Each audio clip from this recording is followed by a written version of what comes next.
సిగ్గుపడాలి. ఆ మాటలన్నందుకు అసలు నిజంగా మనం గెలిసి పరిపాలిస్తున్నామా?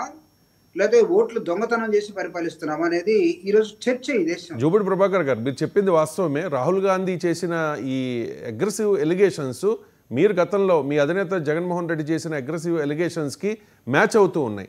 కానీ ఎక్కడా కూడా రాహుల్ గాంధీ కరెక్ట్గానే చెప్పారు, రాహుల్ గాంధీ పోరాటంలో మేము కూడా ఉంటాము అని చెప్పి వైసీపీ అఫీషియల్గా ఎక్కడ చెప్పట్లే కదా. I will come to that. That is totally a different issue. ఇక్కడ మా పార్టీ ఒక లైను, మాకు ఒక పంథ, మా ఆలోచన విధానం. అంటే both are two political parties. Rahul Gandhi చెప్పినంత మాత్రాన మేము కూడా మీ వెనకాల వస్తాము, లేదా మేము చెప్పినంత మాత్రాన రాహుల్ గాంధీ గారు ఎందుకు రాలేదు, ఆ రోజే మేము చెప్పాం కదా అని, ఇది it's not the time to debate. అంటే ఇద్దరిది ఒకే స్టాండ్ కదా. ఎన్నికల్లో అవకతవకలు జరిగాయి, ఆ అవకతవకల వల్లే మేము ఓడిపోయామని చెప్పి రాహుల్ గాంధీ చెప్తూ ఉన్నారు, జగన్ కూడా చెప్తూ ఉన్నారు కదా.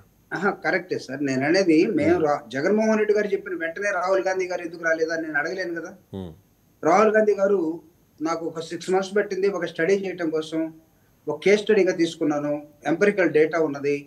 ఎలక్షన్ కమిషన్ వాళ్ళు చేసినటువంటి నిర్వాహకం ఈ దేశంలో అది ఒక దొంగల ఆర్గనైజేషన్గా ఎలక్షన్ కమిషన్ అక్కడ ఉండిపోయింది అనే దానికి మేము తర్వాత మా లైన్ అంటే మేము వస్తాం. But when comes to the Pulivendula election